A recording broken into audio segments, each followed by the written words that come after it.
three kids, um, Paul, Jeremy, and Debbie, and each one of them had different characters, completely different.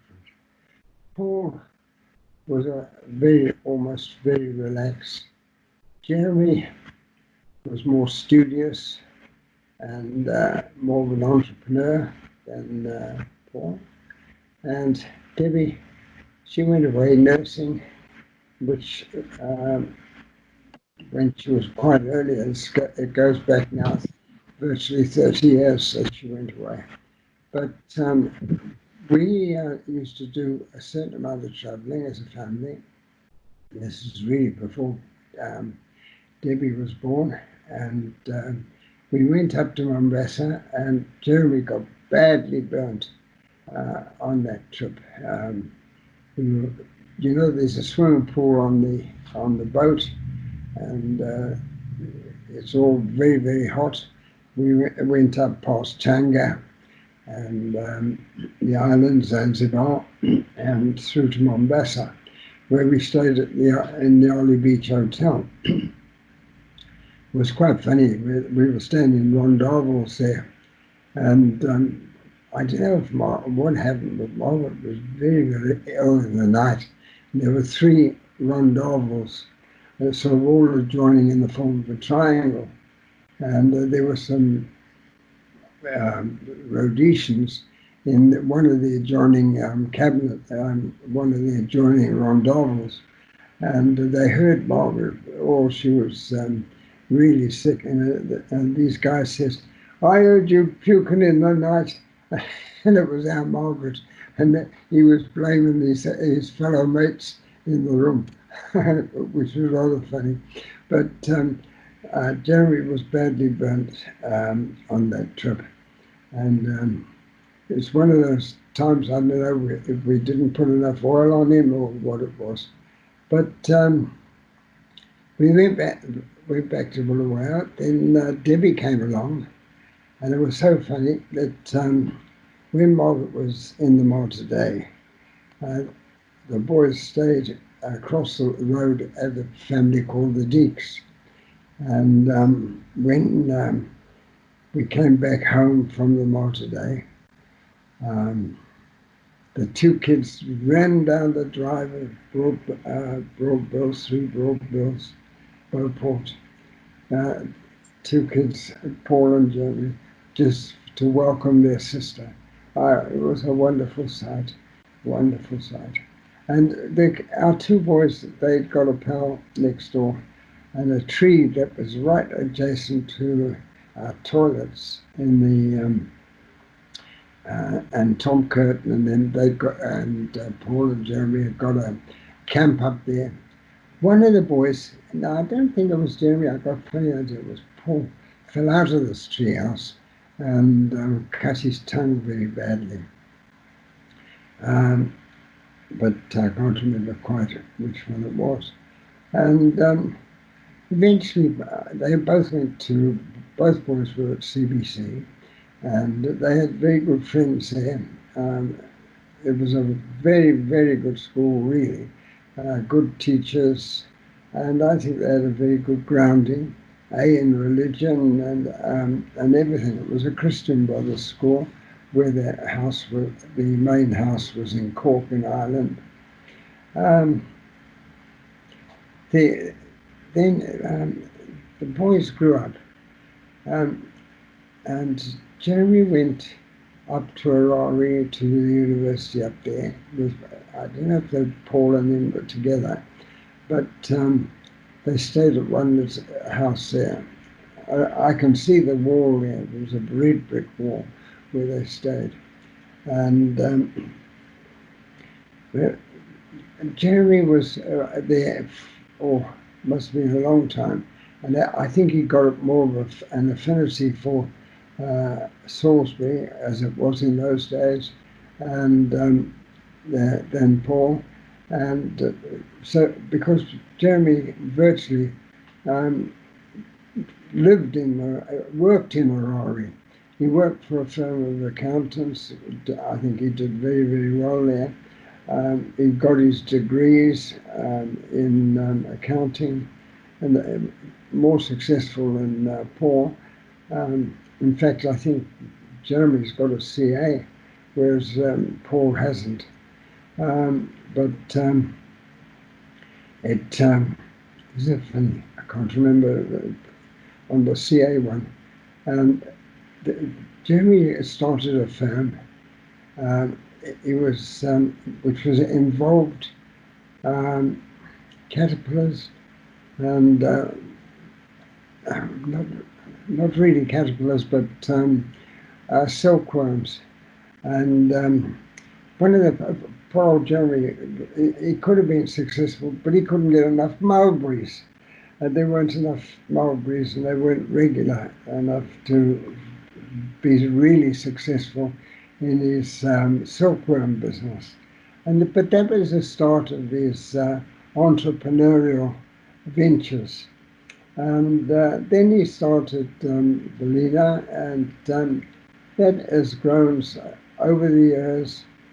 Over the years, it was marvelous. He also had a business in Bulawayo, which was in 15th Avenue. And it's quite funny that a lady that worked for him in Bulawayo, her son runs a pub called the Toad or something in St. Peter's, opposite where we go for lunch. And I've spoken to the chap, but I didn't realise his mum used to work for Jeremy in Bulawayo years and years ago. I think she had a taxi service. And he then went up to Harare, and he met Mika, and they got married. They got married in a fabulous place in Bulawayo. Oh, it really was fabulous. It was a training school, I don't know if you call it that, for Christians. The church was stone to altar, and it was very difficult to walk up this path to the church. But it was gorgeous. And they were staying at not the Rio Hotel, the hotel in Bulawayo, well known. Oh, I've forgotten the names now of that particular one. And I suppose then they went back up to Harare after the wedding ceremony. Margaret thoroughly enjoyed that. We were staying in a chalet, I suppose, there, which was adjacent, and there was a pond there. It was very, very nice. We enjoyed that. It was a wonderful. In fact, I've got Jeremy's wedding photograph on the side of my bed there, with Mika and Jeremy there. It was one of his pictures. It's there beside my bed. It's yeah, but Jeremy has grown like Topsy. His firm, it grew and it grew and it grew, and he kept. Fortunately for him, he got this program which was very, very successful. He employed successful people. He was a better management man than me at finding people and training people. He was brighter than his dad from that school. But then they lived in Harare in old Mika's mom's house. It was lovely, and the gardens and the trees. Oh, it was absolutely beautiful. The difference between Bulawayo and Harare is green, whereas Bulawayo is really just bush, and not. It hasn't got the rainfall. I don't know if it's just rainfall, but what it is about Harare, it is a very much more attractive city than Bulawayo when you come to think of it. From there, they eventually went to Perth to live with the boys. I suppose because of a little bit of uncertainty with the boys' education. That was Stephen and Nick and two farm boys. And it was at that house that we were there, Margaret and I were there, when Princess Diana died in the tunnel in Paris. And all these things bring back memories. Then they moved to Perth, and they got a nice little house there at first. And Perth is so different to Zim in the fact that the road, it's a very much more developed place. And I don't know, both Jeremy and Mika were studying for various things, and Jeremy was keeping in contact with Skype through to his company in Harare, so he got very tight and good comms there, and he's got an absolutely first-class manager. He'd got a better ability with people than me, but they still live in Perth, and I think they enjoy life there, and it's lovely to see them there. Now I'm going to start talking about Debbie. Debbie was a last born, and it's quite funny how she come along. And our Debs, I had always had over the years high blood pressure from the age of about 25. And when Debbie was coming along, I got a bout of high blood pressure at that time. And I must admit, I was worried about the mere fact of whether I was going to survive long enough to look after Debbie. And somehow that has leaked out, that I'd got that horrible feeling of my premature passing. And I'm still alive at 90, so I had no need to worry, did I? When when you think of it. But somebody said something to Debbie, and she's always remembered it. And I think it was through the Sylvesters or someone like that I mentioned that. But Debbie came along, and it was so wonderful to see the two boys running down the drive to see their new sister. And they always made a fuss with her. There was such a big age difference between Jeremy and Debbie and Paul, and that made such a difference. And we must have still lived in the cottage. Now, you know, I can't remember how our bedrooms were, because Debbie must have slept in the cot in our bedroom. But I know we had the bedroom that we always had, which was originally ours. And I always thought that was Paul's bedroom. But we built a little bit on somehow.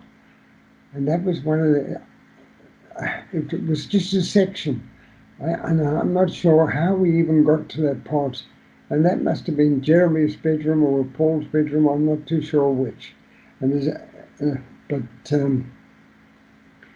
yeah, those were the days when we lived in a cottage, because every time that a baby was born, we built a new room onto the cottage. It was quite a feature.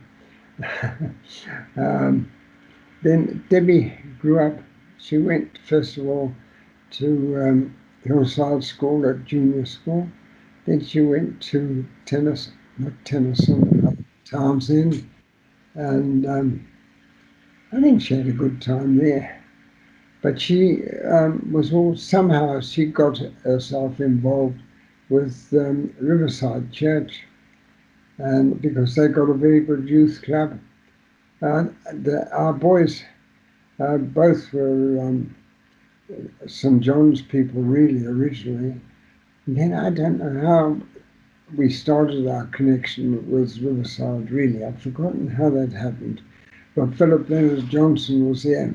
And I think it may have been Philip that drew us across there.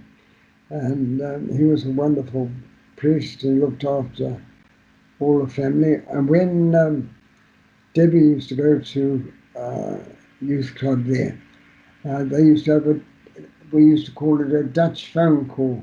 So when she left, we knew what time she'd left, and we knew that she should be home within so many minutes. So one always was very protective of Debbie on her way home. Um, she grew up, nice young lady, and then she wanted to go nursing. Now, I was a bit anti the nursing. I wanted her rather to be a doctor. But as life has gone on, she went down to Pietermaritzburg, and got it, or she must have applied for it and got a visa and all that sort of stuff. And she went down to Pietermaritzburg and joined the hospital, Gray's Hospital there. And she was trained there as a nurse. And it was a very, very, very good training hospital there. And she got a friend there, and now I've gone and forgotten their names. Dad used to be in customs with the Gurniers years ago. Yeah, I've forgotten their names. And Debbie's in constant contact with her these days. And this girl happens to be in England at the moment, and she's and they're phoning each other all the time. Debbie came to Jersey in about I should say it was 1995 or something like that, and she stayed in this house where I am now, and but somehow somebody had broken into our house, and she came in the house, and there was somebody fast asleep on the couch, and it was one of those things that really frightened her, really frightened her, and so she's felt always, I think, a little bit insecure here, but she was living here on her own. At that time, she was looking after the house for us. And she's now, she's been studying for her degree. Like all the boys have got their degrees. Whether they've actually used them in the full sense of the word, Paul not so much, but Jeremy, yes. Debbie studied, and she's got a degree. And we went up to Chester for the inauguration of that. We went up to the university when Paul and Jeremy were capped at the same time. It was in the time when it was University of Rhodesia. And we went up there. It was very nice to see all these kids getting capped. But that was in the open air in Harare. But the one in was just a cathedral.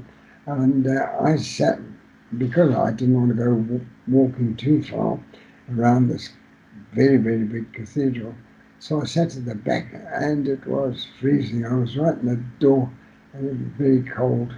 But I didn't see anything of the actual capping, but I only saw it on the screen which they've got there. And anybody that was at home and saw it on television, they got a better view than I did, and I was in the cathedral. But I'm very proud of all my three kids. They've all done well. in their own respective rights. Paul has met Sue, and Sue, after Paul's illness and during her illness, she's been an absolute marvel to him. Mika and Jeremy, they're very, very busy with all their work that they do. And I'm proud of everyone of what they do.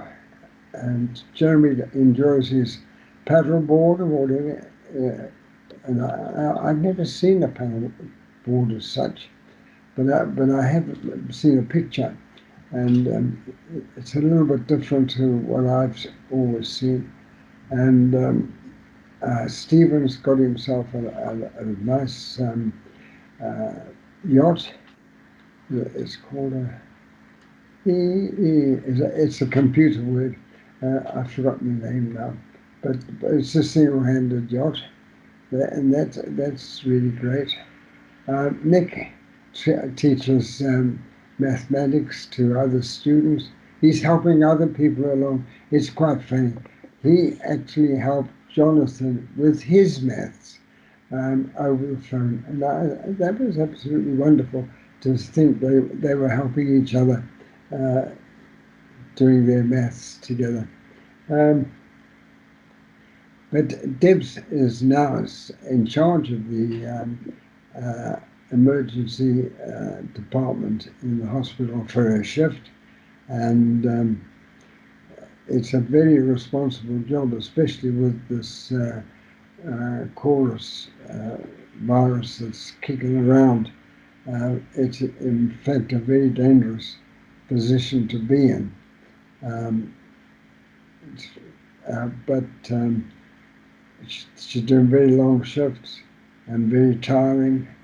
But I'm very proud of the mere fact that she does go in and takes it all in her stride and looks after people.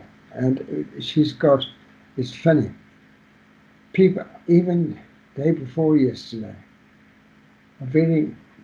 a chap named Ron Mitchell, who was outside Waitrose. Ron was a director of Citibank, and he must have gone into the hospital sometime last year, and he made a comment. We're talking 20 feet apart, and he asked me to, so what a wonderful daughter I got, how she looked after people, and that's the wonderful thing about our Debs, is that she looks after people, and she's got that knack of she does. I don't know. It's one of those things. It's one of her capabilities. Well, she keeps me in check. If I haven't got a clean shirt on or something, and make sure that I'm tidy, and everything. She keeps me in tow, and feeds me very well. And talking about grandchildren, Jonathan is an excellent cook. He cooks, if Debbie's on shift and she finishes very late, 8:30, nearly 9 o'clock, and at night, and he's always got a meal for her and for me, and it's always very, very tasty. He's not a potato man. He enjoys mostly Italian spaghetti sort of things more than potatoes. I'm a potato man more, chips. And both Stephen and Nick have got their own abilities. What I remember of Nick, and not Nick, Stephen, was he was able to repair computers and work on that, and I thought that was fabulous to be able to even have some knowledge of how these bits and pieces went together. But both Stephen and Nick, they never bothered to learn to drive. And the transport facilities in Perth are so good. They could take a train anywhere, take a bus anywhere, but they didn't bother to try get a license to drive. And to me, to learn to drive was the very, very first thing I ever did. Was at 16 I was driving, and as soon as the day I was 17, I was out to get my license. But I failed my first driving test. Um, because I told the chap who was training me to put his hand out the window to turn left, and of course that was a mistake, so I lost my license for that. But the next time I did it, I read a bit more of the highway code, and I passed my test the second time. But I'm pleased the boys have got cars now, Stephen and Nick. I'm pleased for them. Gives them more um, um, advantages to go out and about. Yeah, Australia is a bit like Zimbabwe. You have to go 50 miles to go anywhere. Um, it's a wonderful place, really. It's so different to anywhere else I've been. Warm,